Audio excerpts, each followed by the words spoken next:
All right, good evening, everyone, and welcome to a special edition of the 360 Sports Show, where we will be recapping and breaking down Super Bowl 55. My name is Andrew Pizzelli. He is Christian Lauber. You can reach us anytime throughout the show in the comment section of our live streams through Facebook, YouTube, Periscope, and Twitch. You can also email the show, the 360 Sports Show, at gmail.com. So, Christian, we all know what happened last night. The Tampa Bay Buccaneers defeat the Kansas City Chiefs 31-9.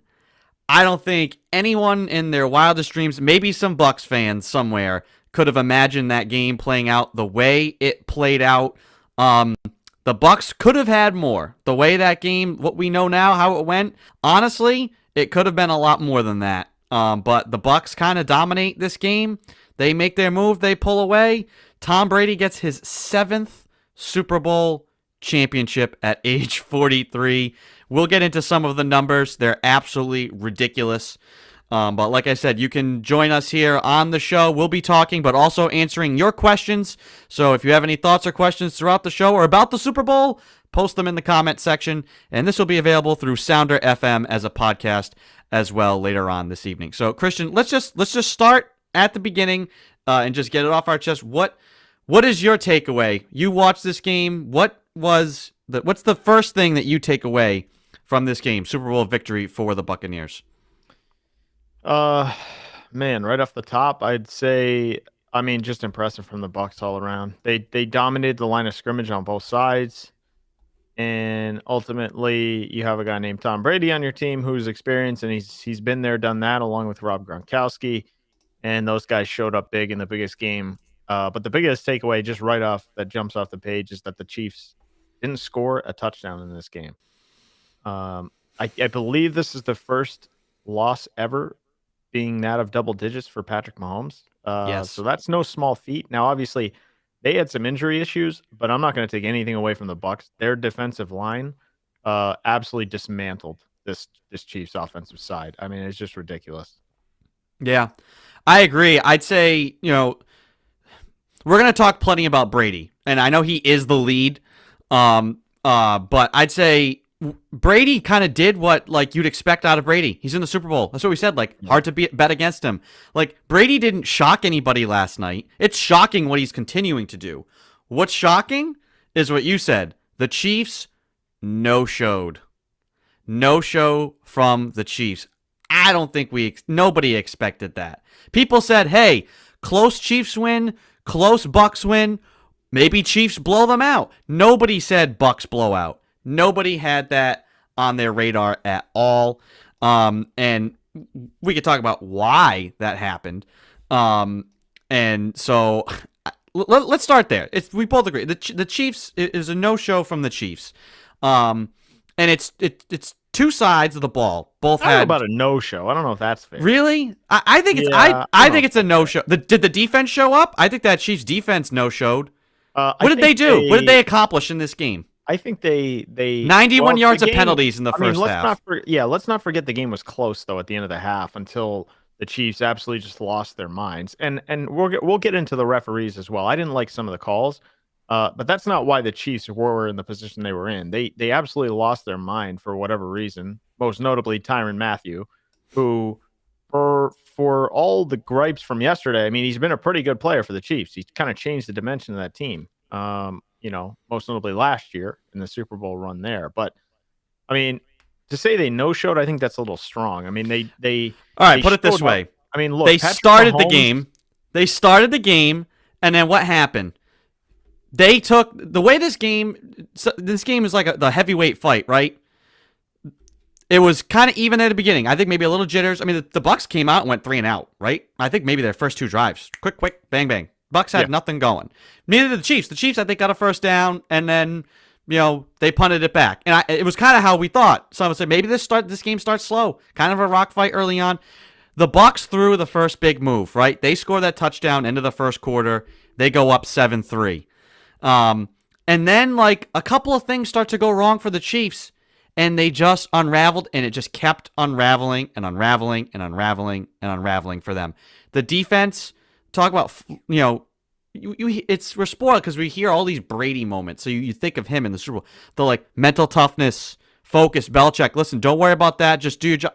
The Chiefs started to look distracted with the penalty calls and more of the jawing, and they just didn't make plays. Now, personnel wise, you could spend days going through. Well, this guy was matched up here and this coverage here. They did nothing. There was no adjustments defensively. And I think they were just outmatched. They couldn't stop the run. And then they tried to stop the run, Brady hit them with screens, play action passes. They had everything going. The Bucs offense had everything going. Everything in its arsenal. And Kansas City's defense got the Bucs owned the line of scrimmage in this game. That's how they won on both sides. Here's the point. Like the first half, it's not like they just were out there and it was like 32, to 3, and that's it. Game's over. No, before they went into the locker room, the game was 14-6, and then you're trying to get into the locker room, and then the Chiefs start making weird decisions like calling timeouts, so they give Brady the ball longer. So you're down 14-6. You get the ball to start the second half, and then Andy Reid decides to I don't know. Let's give this guy more time. We clearly didn't watch the Packers game where he just threw a bomb and got that before the half. So let's just do it again. Let's just give him more possessions. Start calling timeouts, give him more time. And then they score that touchdown. That was pretty much the game at the half. But they were in the game and they had the ball coming out of the half. And then they just pretty much absolutely lost their minds, number one. The coaching was terrible. And they go in the locker room, 21-3, 21-6, something like that. Like that was your game right there. You lost your marbles as a player. But then Andy Reid is just like, I don't know what's going on in his mind. Well, that's kind of the thing, right? People have always said before about he gets lost in the play sheet, like no sense of what's going on, just kind of buried in the play sheet. There were no adjustments. They kept, and then like I said, they absorbed some haymakers, but there was so much time left in that game. You were waiting for the Chiefs to go on, like, instead of trying to hit like a big 60-yard play and get it back in a hurry in like 30 seconds, like you're playing Madden. They should have just gone on, listen, let's just have a drive. Let's not worry about the score, worry about the rest. We just need to have a drive. It could take 17 plays, but we're ending it in a touchdown. Maybe we take all 4 downs, but we're committing. They tried all these big plays, and guess what? The Bucs, Todd Bowles, great plan. They just said 2 safeties back, Tyreek Hill, you're out of the game. Our linebackers can run with Travis Kelce, make somebody else beat us, and the Chiefs never got. It was like they just lined up, right? You were waiting for more of this, like, the screen game, the short stuff, catch and run. Usually they're always, this guy's changing, moving, motion this, all this smoke and mirror stuff. None of it. They just kind of, like, lined up and just, like, ran guys deep. And then Mahomes, no adjustments to the pressure? Your offensive line clearly can't handle it. From the first snap, Mahomes is running for his life. Like, he got to test out the toe. The toe was not a factor. People who want to make the toe a factor didn't watch the game and how Mahomes was running for his life the whole game. Now, was he like 100% full speed? No, definitely not. But he wasn't like 10%, like where it's like, the guy can't even like move left or right. Like he's just a stationary. He was running for his life and they did nothing. Hey, bring in an extra tackle, bring in the tight end, chip, let's do something. Or let's just call short, quick stuff and get the ball out. Instead, they just did nothing. Like you said, no adjustment. Really, people talk about Andy Reid's legacy. Like, hey, if he wins this one, what does that do for him? And maybe putting himself in one of the greatest coaches of all time conversation. Not after that. No way. Yeah. I mean, again, I think it's more about the Bucs. I think their game plan was terrific on both sides of the ball. And I think they were the better team. It was pretty clear. But a lot of people want to gripe with Mahomes. I don't disagree. He didn't have a great game, but also I don't know what more he can do in that situation. Like he is getting pressured constantly, and they're rushing. It's not like they're blitzing a ton. I guess they were throwing a few extra guys here and there, but a lot of time the guys that were getting home was Barrett.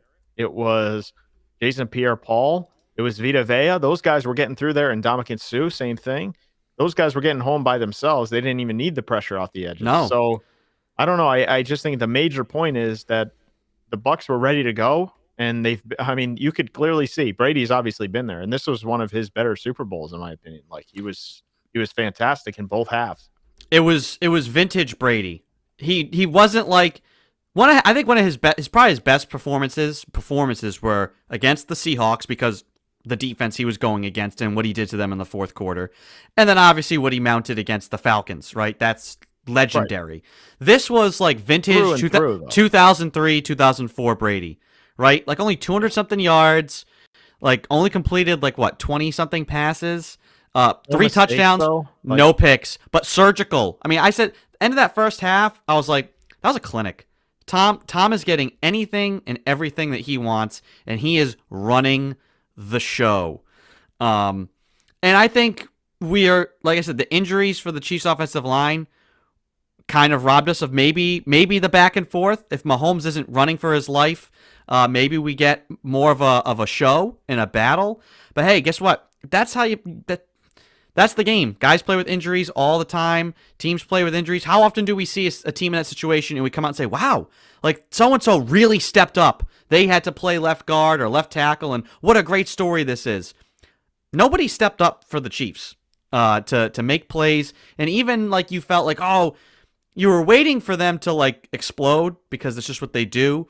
Maybe this is kind of a moment for them. They're so used to, they didn't know an extra level or a different type of focus to get to because they've had so many of these, we're down and Mahomes just pulls a rabbit out of his hat, that they just kind of kept doing what they were doing. Instead of at some point at halftime saying like, listen, we got to scrap this, we got to adjust to this. Here's a picture, right?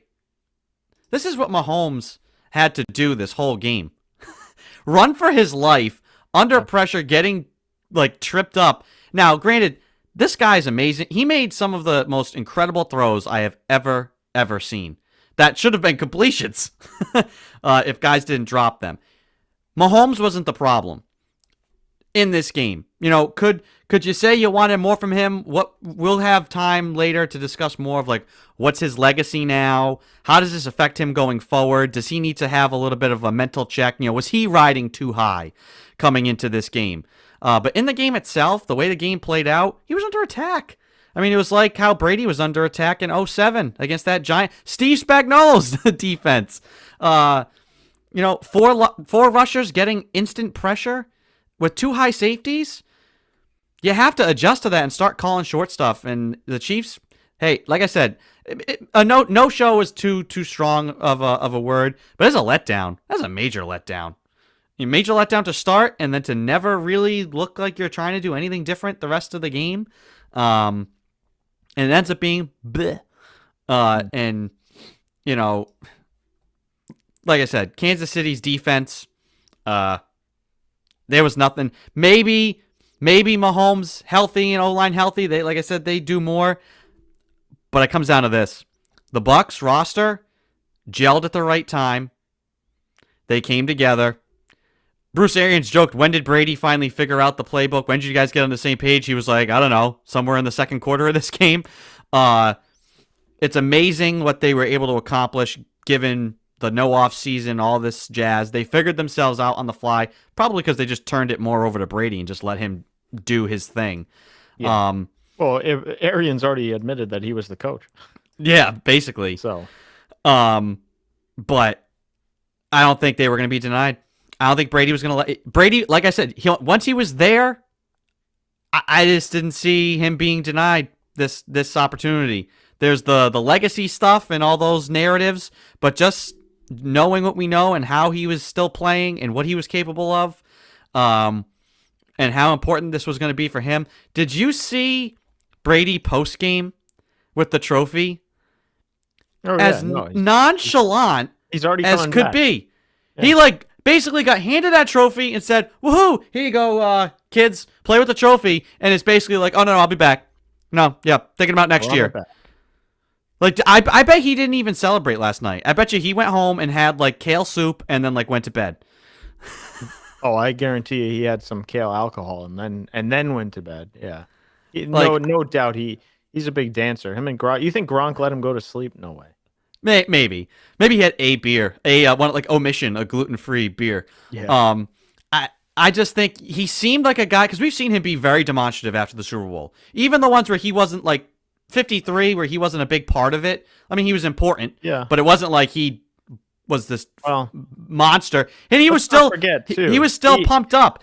He had to He work a was lot harder the last 6. So I don't know. This one was relatively lax in the second half compared to the others, where you had well. to I mount mean, maybe that's comebacks it. Maybe it and was no drama. It was just like, woo, we won. yeah. It wasn't this like epic comeback or epic, win in some way. It was just kind of like it's what people in New England always wanted. Hey, just show up and can we just like win a game? Can we just Yeah. relax? And he gets it down in Tampa. But I think the dude looked very nonchalant, very relaxed. Maybe that's part of it. But already talking about, yep, coming back next year, ready to go. And I think they could be better next year because their schedule is going to be easier, right? They weren't the first place team. They get to play every second place team in the divisions that they play outside of their own. And then they play the AFC East, which we don't know what that's going to look like. But on Brady specifically, the GOAT conversation is over. Over. It was over before. But Yes, I know it was over before.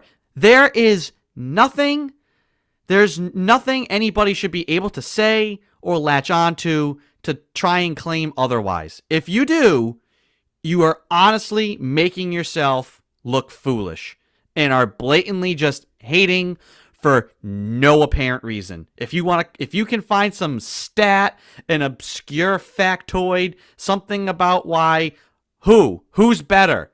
Aaron Rodgers, who hasn't gotten to more than one Super Bowl, Drew Brees, who did this, that, and the other thing in the regular season, one Super Bowl. Peyton Manning, he won. Blah, blah, blah, blah. Joe Montana, guess what? Brady has won more than all of those guys combined. Well, no. Regular season, all that. But Super Bowls? Montana, 4-0.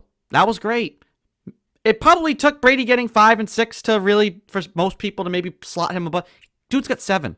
He has more MVP trophies in a Super Bowl than Montana has Super Bowl wins. I don't think you can even talk about football. There's nobody to compare. No, I think you're looking at Brady and Jordan are the two greatest players to ever in all of sport.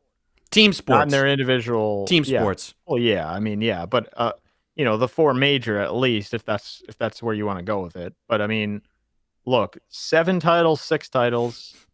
I mean, it's unmatched. I mean, Bill Russell obviously had a lot more, but in terms of if you're looking at status of these athletes that win above everybody else in their respective sport, your guys are, comparing all sports, it's Tom Brady and Michael Jordan. Those are the 2 names you hear.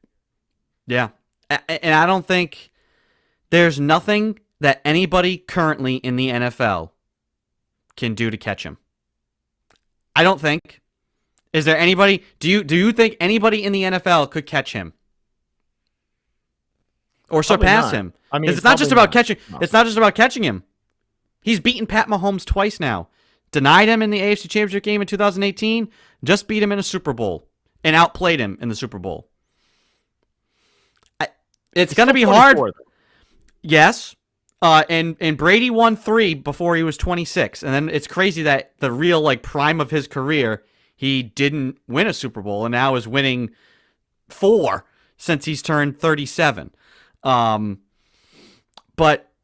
for Mahomes, it's going to be tough.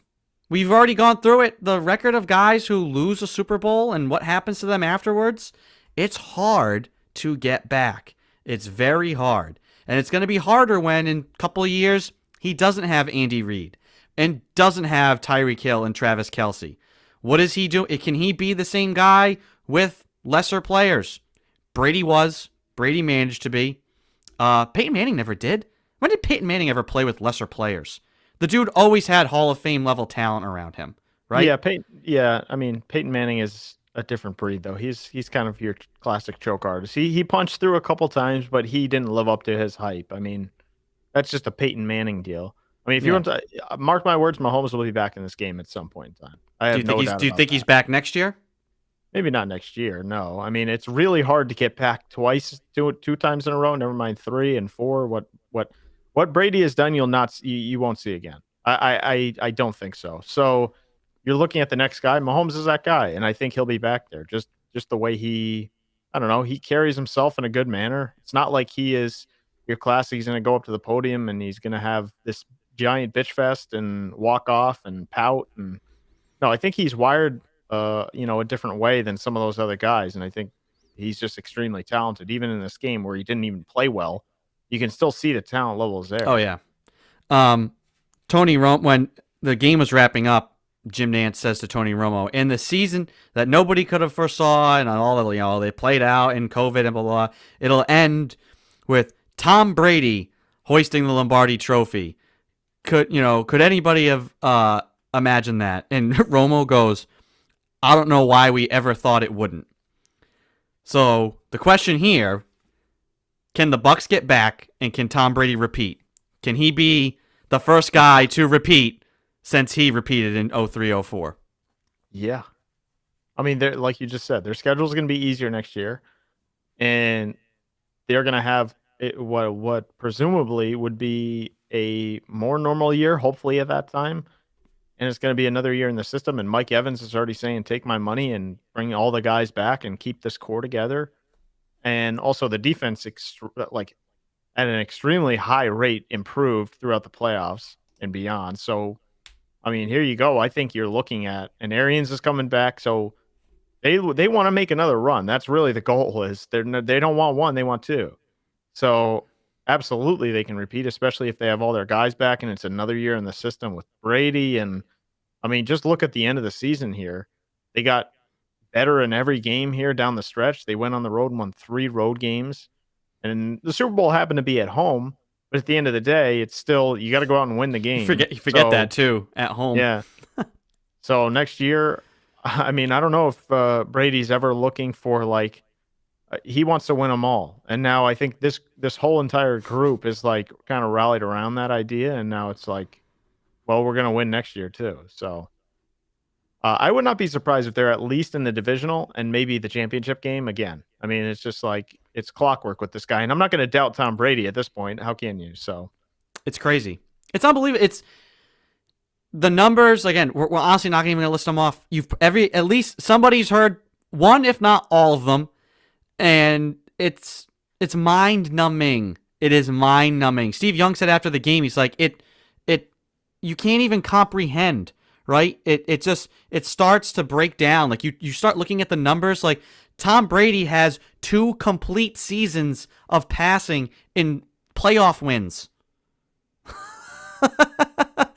The number of just wins. He has he's passed for 3,000 something yards and 20 something touchdowns in the Super Bowl. It's not, people thought when Montana won 4, no one would ever touch that. Brady's won 7. It's people talk about quantum physics. The more you try to understand the universe, the harder it gets because things start to just break down and not make sense. That's where we're at with Brady. The numbers, they don't make sense. You hear them, but it's almost, they're absurd. They're comical. It's a joke. 7 Super Bowls. That shouldn't happen in football ever at any period of time. I don't care the rules. Well, he's the quarterback and it's easier now to pass. The dude is 43. You know what most other 43-year-olds are doing? Even 43-year-olds who were professional athletes? Yeah, they're golfing. They're on TV. This dude is the MVP of the Super Bowl again.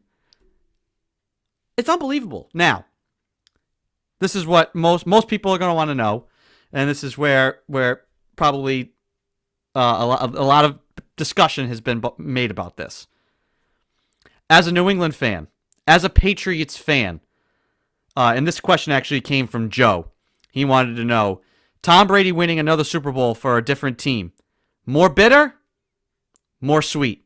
Watching that game last night, were you cheering, but then or were you happy? What were your emotions as a Patriots fan watching that game unfold last night? I'm going to say both. I mean, look, I think it's pretty sweet for Tom Brady to see him win another Super Bowl. And I know a lot of people want to put blame on him for not being here, but I think you just got your facts wrong if you're saying that. I think the reason he's not here is because the Patriots wanted to move on. And at the end of the day, Brady said, okay, I'm going to move on and put myself in a position to win. So, I mean, I think if you're sour about him winning, I think it's more a reflection on the Patriots and how they handled the whole situation. it's not on Tom Brady for going somewhere else and winning. Can you blame a guy for doing that after he was kicked out the door? I'm not so sure of that. So I think the second guessing comes to Bill Belichick and his decision making, whether it was Cam Newton not having a quarterback to back Tom Brady up, trading Garoppolo. How far you want to go back is on you, I guess. But I mean, look, I think it's pretty telling that they didn't want this guy, and he's still playing at this level. So I don't know. I would say bittersweet. Now you got to pick, Christian, more bitter Yeah. or more sweet. Nope, I'm riding the fence. That's gonna hurt. Don't do that for too long.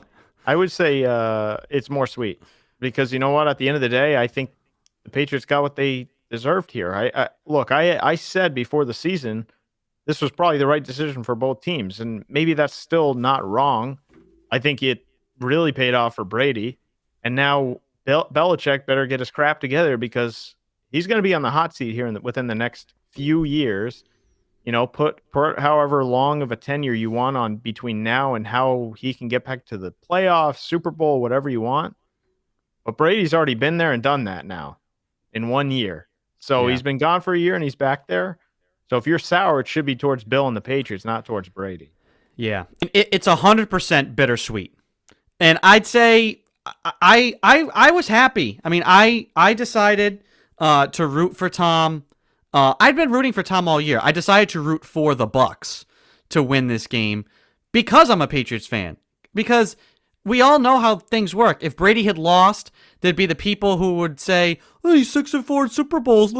He's got the most Super Bowl losses." There'd be all these insane, stupid things. People trying to detract from him and his legacy because he's the greatest ever, hands down. And I'd hate the people who would have these stupid arguments. So I wanted him to win for that. And I also said, if he loses and people are going to drag him down, by proxy, they're going to start to diminish what the Patriots did and what he accomplished here, right? They're going to start picking at everything. And it annoys me. So I said, you know what? This is the chance for Brady to just stick it to everybody. Now, Bill Belichick included. This was the stick it to you special. You got him and Gronk hooking up twice in the end zone. Antonio Brown gets in on the action. It was a big former Patriots had a great time yesterday. So it was sweet to see that all happen, to see him still doing it. It's unbelievable. The bitter part is what you said, that I felt myself like watching like Brady hit Gronk on a seam route and him rumbling for like 40 yards, almost break a tackle, him catching a little 6-yard catch and then barreling through a guy. And I'm thinking, oh man, they made a mistake. They should have kept these guys. Couldn't make it work, could you? Should have done more. And we've already been over why. They both wanted it. They both wanted this. And it's not that Bill Belichick, can't be successful and isn't a good coach. But now he gets the chance, right? The clock, Bill Belichick is on the clock. Brady maximized year one away from Bill. Can't do much better than that. Yeah. You go and win the Super Bowl. F you, Bill. That's what Tom said. He went out and proved everything he needs to prove. He could do nothing next year. He could have a crap season. Won't matter. He could Doesn't retire. matter one bit. Don't matter. Doesn't matter. Bill, how much time do you give Bill to figure it out? Like, what does Bill have to win a Super Bowl to make it like, oh, it wasn't just Brady? Is that the threshold? Bill needs to win Super Bowl. He has to at least be even. If Brady goes out and wins 2, does Bill only need to win 1? Because he doesn't have Brady. How's he going to win 2? If Brady's the guy that's, what do you think? How many does it have to be even at the end of the day? And how much time do you give Bill to achieve that? Maybe not a Super Bowl, but I'll tell you, Bill the GM has to help Bill the coach. I think everybody knows he's a great coach. That's fine. That's all good and well. But the roster is not good enough. I mean, it's just clear as day. I mean, you watch the team play, they have no talent pretty much. And it's not like you're building around a core. So I don't know. How long is that? How long do you give him? Let's see. I don't know. A couple of years, 3-year window maybe here to not win a Super Bowl, but to be in the conversation, to be in the mix. Build it back. Yeah. So you have to build the pieces. You have to get a quarterback, number one, because they think they can just apparently throw something out there and they'll go to the Super Bowl.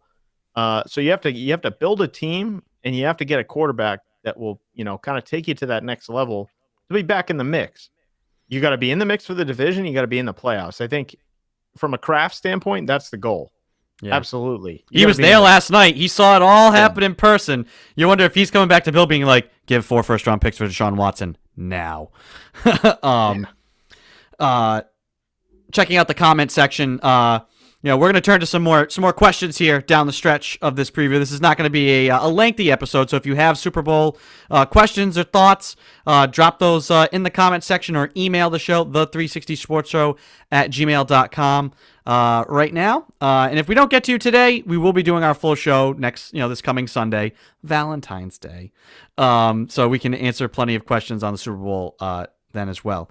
Colin's been jumping in with a bunch of stuff. Yeah, tough loss for the Celtics yesterday. We'll talk about that on Sunday. Tyrann Mathieu and Chris Jones just lost their minds. The Chiefs started to come unraveled. We said that. Jason Pierre-Paul back at it again. Dude is a nightmare in Super Bowls. That front four for the Bucs, like we said, unreal. And what was good too is they got pressure with 4, but they weren't always just rushing their 4 D linemen. No, they did a good mix. You drop a guy over here, and then there was a time they only rushed 4, but they brought 2 corners. To be honest with you, I think Todd Bowles, if he was on the field, the guy was in the MVP conversation. I mean, his game plan was terrific. So. MVC, most valuable coach last night, Todd Bowles, and right behind him, Tom Brady. Yeah, MVPC, most valuable player coach. This is from Pete and Gansett. Just tuned in. What effect might the situation with Britt Reed have had on the team? Yeah, so we actually forgot to touch on this yesterday in our preview. Maybe because we're trying to preview the game and how things are going to happen on the field. I don't know how much of an effect it would have. Did that play into the Chiefs looking kind of... Would you say the Chiefs played flat? I think that they were flat. They didn't look inspired. That is what I'd say. Yeah, I mean, I definitely wouldn't say they look inspired. I mean, look, if this doesn't have an effect on you, the whole story with Reed's son there, I mean, like, everybody's human, so I would imagine it has some effect, especially on Andy. Like, I would like, Andy Reid's not just sitting there not thinking about it, but at the end of the day, I don't think it had any effect on the game. I mean, the poor girl, obviously, prayers and thoughts and prayers with her. In the whole situation, but in terms of like an on-field effect, I don't think it affected that much. Maybe his mind got away from him a little bit throughout the game, but overall, I don't think, something like that has any, effect on the field necessarily and the guys playing, especially when you're out there. But I mean, it's hard to say. I mean, right? I mean, I would assume the coach, obviously, being it, his son. Had to affect him somewhat, at least leading up to it. Yeah. But yeah, I mean, that's all you can really say. I mean, it's not a good situation, I'll tell you that. No. And he kind of he touched on it quickly in post game, basically by saying he's thinking and praying for the girl and the people involved, and that he actually can't say much more. Yeah. So not much, more insight on it from Andy Reid himself. I got to think it definitely probably was weighing on his mind. I don't know if that, you don't know, unless somebody says that it affected them in the game. I think more to do with how they played and maybe the lackluster, uninspired performance is what I said before. How many games have they been down big and they just pull it out? 24-0 last year to the Texans. They shouldn't have won that game. And they pull that game out. They end up going away. I think there's a point maybe, and this is the lesson, right? Brady's been there so often, and he's experienced so many different things. They've been through, we're the favorite. We're coming in. This is a big game. We can just show up and win. That was 2007, and they lost. They had a lackluster week. They played a lackluster game. They got smacked in the mouth by a tough team, and they lost. A couple of things didn't go their way. There was some bad luck involved, too. He's also been in situations where he's on the team that maybe isn't favored, but they have a great week of preparation. They're focused. They're determined. They're treating it like we know this is a big game. We have to be dialed in, extra focused this week. He's seen all of these different scenarios, all the different moods of a team and what to give the team when it needs it. He's texting guys the night before saying, this is why we win. He's motivating guys. He's not out there on the field making tackles on defense. But that intangible factor is playing out where these guys believe in themselves because of him. Mahomes and the Chiefs, like I said, coming into this playoffs, the only thing that could stop them, I thought, aside from injury, was themselves. If they just think, because they kind of played in December. So it was like, if they show up and just think we can just roll on out and win games, maybe you get away with that in a wild card round. I don't know about the rest of the rounds or, a divisional round. And maybe just one too many times they tried to go to the well on, we can just pull miracles out of the hat. And maybe Mahomes didn't know, they just treated it like another game. Maybe they'll treat it differently next time if they get back again.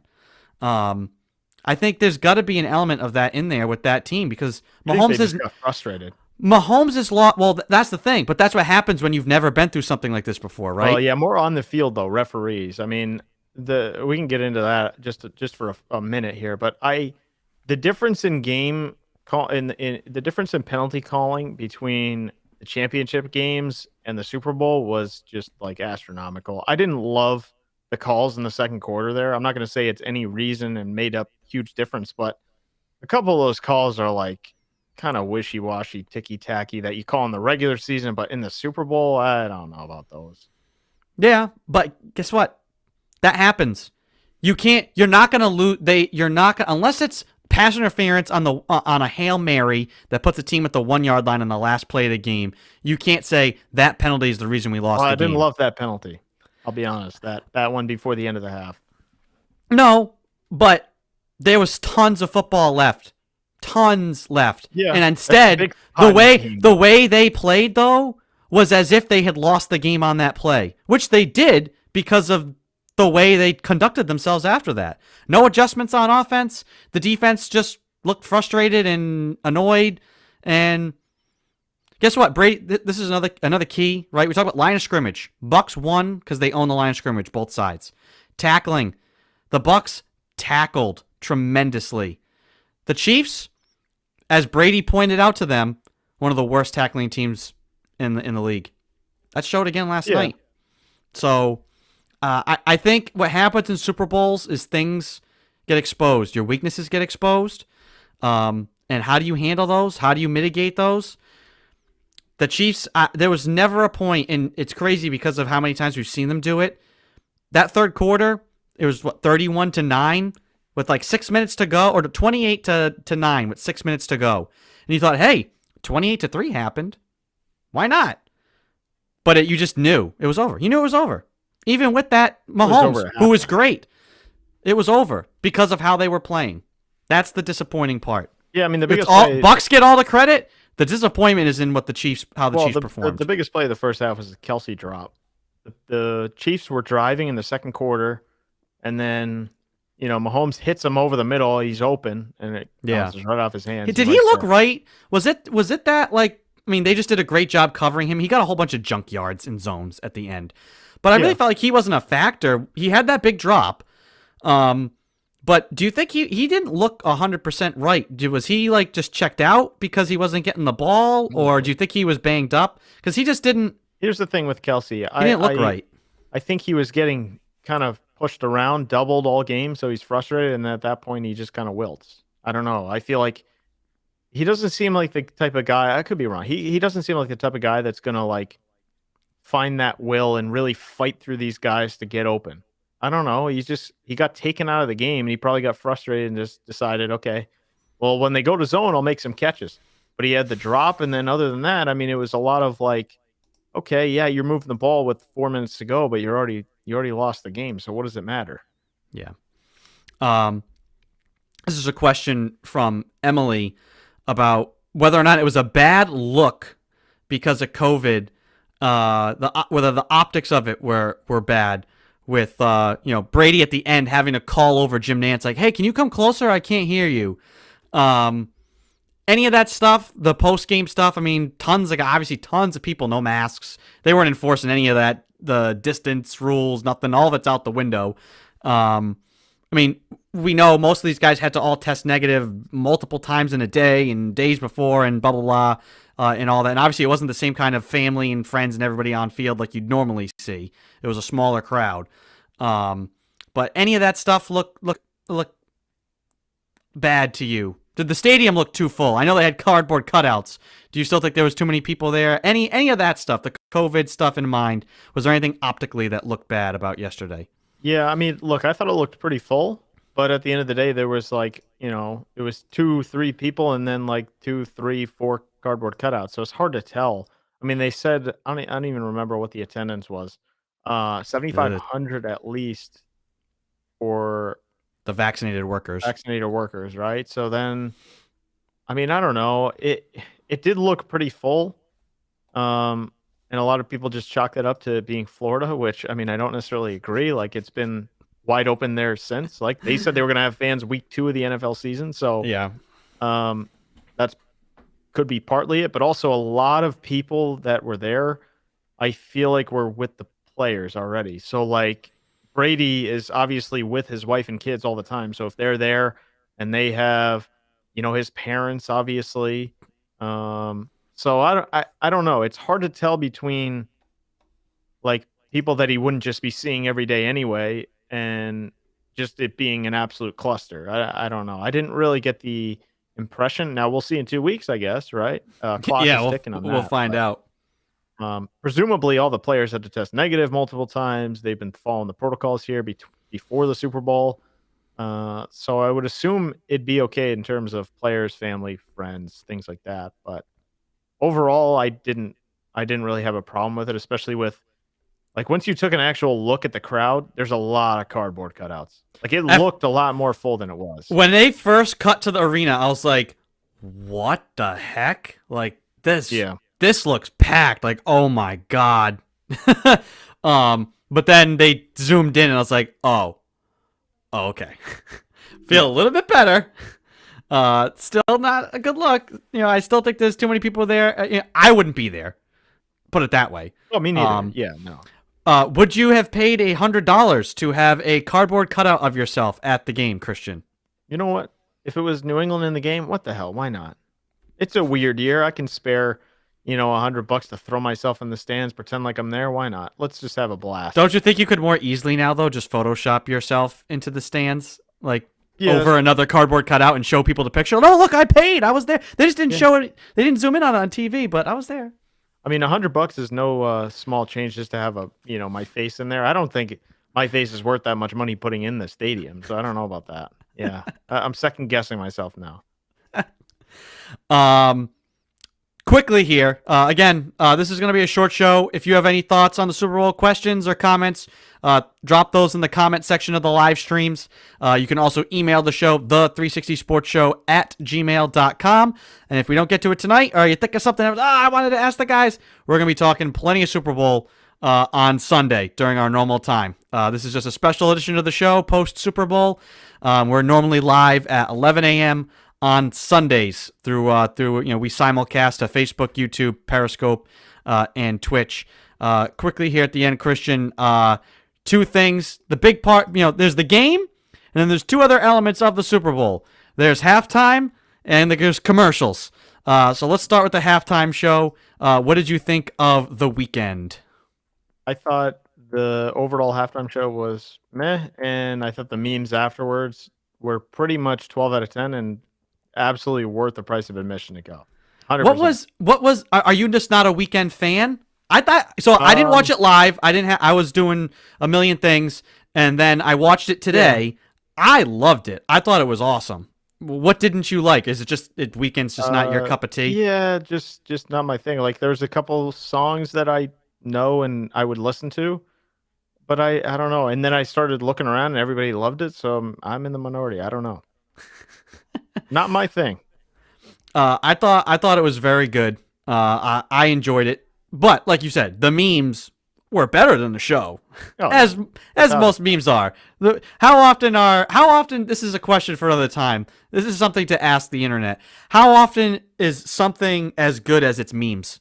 That's true. This far outweighed anything from that halftime show, in my opinion. Like the him walking around in the crowded corridor there, like that is just endless. Like I don't know, it's just like if you just search on Twitter hashtag. Oh, The it was like just phenomenal. the ones that were like what my pizza rolls see when Yeah. I'm like Yep. standing at the microwave.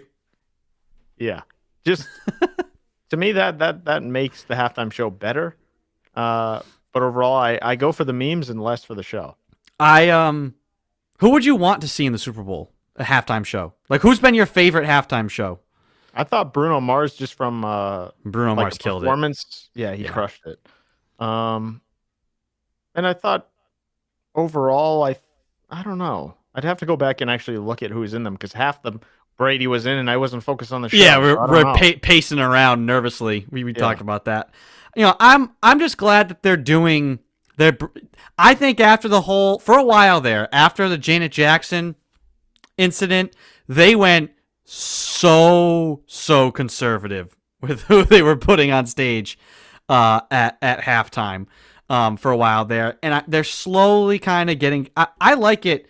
Not that the Weeknd is some like nobody's heard of him person, but he's a different kind of change of pace. I think his voice is incredible. Yeah, he's very talented. I'm glad that they're at least entertaining, going with different people, and instead of just kind of stritting out the same What was stuff up with the over and tidy over again. whities over? I don't understand that. What is it? That was so. If I It's like had face seen- hurt? I don't know. No, I had seen. I guess that was part of a photo shoot he had done, or some other video he had done, and it was about like the superficiality of Hollywood and something like that. Like it was supposed to be like about getting plastic surgery to make yourself look better. So, but hiding his.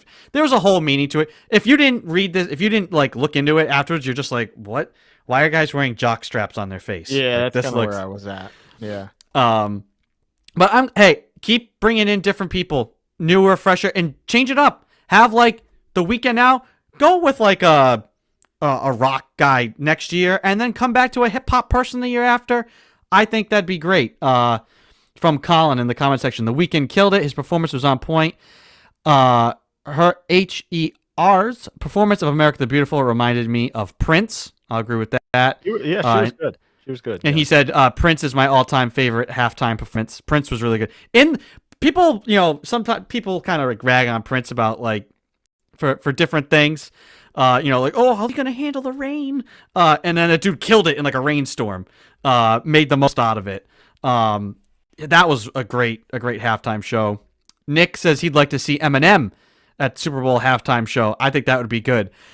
That would be amazing. That would be a huge step for the NFL to take if they went with Eminem. Getting Eminem to do it. But the thing is, though, like, do you want to see PG Eminem? No, right? See, the NFL wouldn't do it. That's the problem. Well, they got Jay-Z organizing all these things. He's the but I one feel who's. Eminem can't keep it PG. Well, that's what I'm saying, though. Like, you can't. Yeah, I don't know. I feel like he'd be awesome, but like they'd have to actually just not air the halftime show. It would have to be for the people in the arena only. Justin Timberlake ever done it? Oh yeah, he's the one who ripped off Janet Jackson. Yeah, but after that, I mean, like since yes, all his... he came. Yeah, he came back. What year did he come? He came back recently, I believe. See, this is the problem. Like, I don't pay attention to the halftime show much, so everybody else says it's really good. I say it's fine. Maybe it's just me. I don't know. Maybe it was a cosmetic surgery reference. Was the jock straps Gotcha. On the face? So hey, we're split. I say halftime good. You said halftime bad. Well, I didn't say bad. I just say meh. Meh. I'm indifferent. Halftime meh. So the other element is the commercials. Did you have a favorite commercial from yesterday, or commercials? Let me think. Yes, there was a couple. There was a Dorito commercial with Matthew McConaughey being flat. That one was a good one. There was a Tide commercial with George Costanza. That was the best one, I thought. and I'd have to go back and see if I could remember any others. I think there was one more that I noted, but I can't remember what it was. Yeah. Um, I do have an absolute favorite. Before I give that, I'm going to tell the one that I absolutely hated. And I thought it was so stupid. A couple of years ago, Brady won the Super Bowl, the fifth one, and there had been those commercials for like New England MRI or something that he was doing, and it was like him having to take off his four rings, and put him in like a little locker to go in for the MRI, and they're like, "Is that all?" And he's like, "Yeah, I think that's it." And then it goes away, and then as soon as the Super Bowl ended and they beat the Falcons, they immediately went to that commercial. Except it was different this time. And they're like, is that it? He's like, oh, wait. Just got this one. And puts the fifth ring in the locker. Yeah. Mind blowing because he had to have filmed that in the summer before the Super Bowl. Ballsy. And talk about not having any sort of like superstition. But that was awesome. They went to that commercial like right after he wins it to have that. Tom Brady wins the Super Bowl. Blah, blah, blah. They have the ceremony. I expect, or it was right after they took their first commercial break to like go. And I was thinking, hey, there's going to be some really cool, like, there always is, like a commercial about the Buccaneers or about the game or something really, really profound. They've saved like a really meaningful commercial for right then. Or there's a Brady commercial I was waiting on. Instead, they cut to the same, like the 10th time of that stupid Aaron Rodgers discount double check commercial. And I wanted to break my television. It was just like, really? We're showing Aaron Rodgers right now? Well, I mean, it also is like encapsulates the fact of what Aaron Rodgers is forever going to be and where Brady is. Aaron Rodgers is in commercials at the Super Bowl. Tom Brady is winning the Super Bowl. Yeah. But that annoyed me. Favorite commercial? You may have missed it. Was the Reddit commercial. Did you see the Reddit commercial? Did not. Nope. Genius level stuff. Let me pull it up because I have to read it. So they did an ad, and it was 5 seconds long. So, because of the cost of the commercials, they just decided to spend their marketing budget and take a 5-second ad. Not a bad idea. Right? And here's why. I'm gonna read you. So it was just actually, here's what I'll do. I can share this. Share it for our live watching audience, and I'll read it for the podcasting listening audience. Wow, this actually worked. If you're reading this, it means our bet paid off. Big game spots are expensive, so we couldn't buy a full one. But we were inspired and decided to spend our entire marketing budget on 5 seconds of airtime. One thing we learned from our community last week is that underdogs can accomplish just about anything when they come together around a common idea. Who knows? Maybe you'll be the reason finance textbooks have to add a chapter on tendies. Maybe you'll have r/superb owl teach the world about the majesty of owls. Maybe you'll even pause this 5-second ad. Powerful things happen when people rally around something that they really care about, and there's a place for that. It's called Reddit. Absolute genius. Because that image up there for 5 seconds, if you happen to see it, you're like, whoa, wait, what was that? Run that back. You paid for 5 seconds, and people probably spent 30 seconds. How long did that just take me to read the ad? Because they paused it. Isn't that? I think it's genius. I think the ad's hysterical with all the references in it. Superb owl about the majesty of owls. It is the most Reddit thing ever, and it's just genius. Hey, people are going to pause this to read it. Why do we have to pay for a full ad? 5 seconds. Well, I'll be I honest, thought that was amazing. Yeah, I missed it. So I guess I missed the pause. But yeah, I'll have to go back and actually see if I can find it. But yeah, blink and you'll miss it. I got a couple other ones too. There was a It Wasn't Me, the Cheetos for that was good. Ashton Kutcher. That was a good one. And then that's the first time that's ever worked. Yeah, and then the last one was the Alexa commercial with Michael B. Jordan. Oh God, funny one. That's been on for like this past week. I think I've seen that one. But yeah, that was. I love the husband or boyfriend, whoever that is. Oh yeah. Alexa, turn the lights on. I was waiting for all of a sudden the lights, and I don't know. Do you have Alexa? I was waiting for all of a sudden like the lights to get like super bright in your home. Yeah, no, I don't. I'm not up here anyway. We just got it for music, but other than that, gotcha. No No clappers or anything. Oh yeah, I'm forgetting too that Rogers commercial has Mahomes in it as well. So Yeah, it's like and Drake randomly. and Drake. Like it was a good commercial, but like once, twice, I don't know. Immediately after the Bucks win the Super Bowl, that's the one you go to. It just felt so okay. I mean, Brady just won the title. You got to give the other two guys some airtime. Yeah, man, come on. Now we're gonna feel bad for Aaron Rodgers. We'll get into this on Sunday. He claims that he's gonna show the Packers no mercy. He's gonna like bend them over the barrel for a new contract. Sure he is. Get rid of that guy. Come on.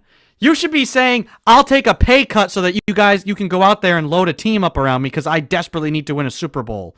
Not, well, we didn't win this year and I'm mad at my coach, so give me $50 million or I'm out of here. He's the MVP. He's happy with that. Who cares? What a goober. Ugh. Someone won Super Bowls, someone MVPs. Anyways, yeah. Tom Brady, 7.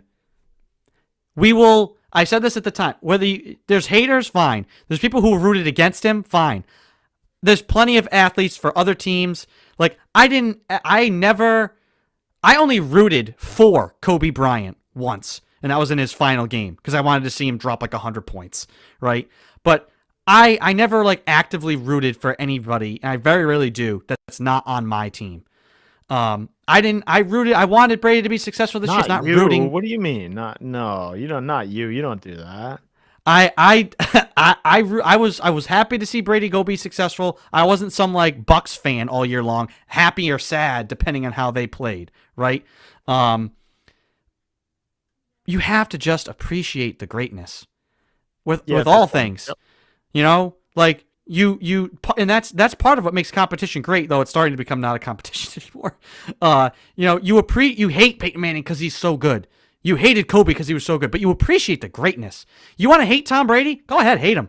He's so successful, supermodel wife. He's got a perfect life, right? It's like fairy tale stuff. Hate all of that. Go ahead. You can't hate the player. You have to you can. You shouldn't. You have to just appreciate the greatness because guess what? We will never, ever see anything like this again in team sports. Never again. Not anymore. It's unbelievable. Unless LeBron won all of his, then yeah. I mean, look, LeBron is in the same category. Yes, he doesn't have as many championships, but he's been to so many. If he wins at the end like Brady has, who knows? He could wind up like 7-5 all time in the NBA final. But he's the same type of player where people hate on him and they say he's bad and he's not good. But you just can't say that. It's just factually wrong. Yeah. So. Well, the narrative hasn't changed. Like, and we're gonna wrap this up here. But people are using the same arguments for Brady that they did like 10 years ago. Like, right. Hey, LeBron, you didn't win one, and you're about this, that. Well, then he won 1. Then he won 2. Then he won 3. Now he's won 4. You can't start using the same narrative. Brady, always a system quarterback. And people wanted to use that all along. Well, what does he win without Bill? I don't care that he's won 6 Super Bowls more than he can't do it without Belichick. Guess what? Mic drop. He just did. I'm telling you, the guy that I would compare Brady to is LeBron James in the modern era. The guy's been to what, 10 finals, and he hasn't won nearly as much. Changed teams. It's the same exact thing. It's the same exact thing, except he hasn't won as much. I mean, Brady's on another level. This is if Michael Jordan went to the Wizards and won a championship in that first year. That would have been the closest comparable. And obviously, clearly, that was not going to happen. And it didn't happen. And honestly, Steve Young said it last night. This shouldn't have happened. It shouldn't have. It just doesn't happen in year one. Like, maybe even Peyton Manning.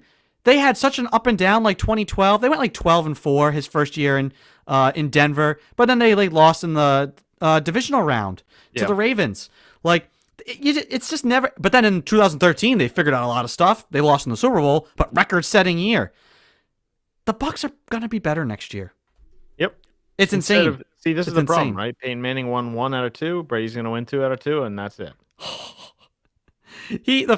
The fact that Peyton Manning got inducted into the Hall of Fame while Brady's winning a 7th Super Bowl, again, more context that just adds to the absurdity. So that's going to do it for this special edition of the 360 Sports Show, exclusively talking about Super Bowl 55 and recapping the game. We're going to have plenty more to talk about, and there will be plenty more to talk about come Sunday when we're normally live at 11 a.m. on Sundays for the show. Thank you for all those who joined in the comment section. It's emailed us questions as well. Any more questions that you come up with throughout the week, join us on Sunday at 11 to jump in the live stream, or you can email the show, the360sportshow at gmail.com. This show will also be made available as a podcast through Sounder FM or wherever you get your podcasts from. Just search for the 360 Sports Show. So that'll do it for us here tonight on a Monday special edition of the show. Thank you for joining us. He's Christian Lauber. I'm Andrew Pizzelli. Have a good night, everyone. See ya.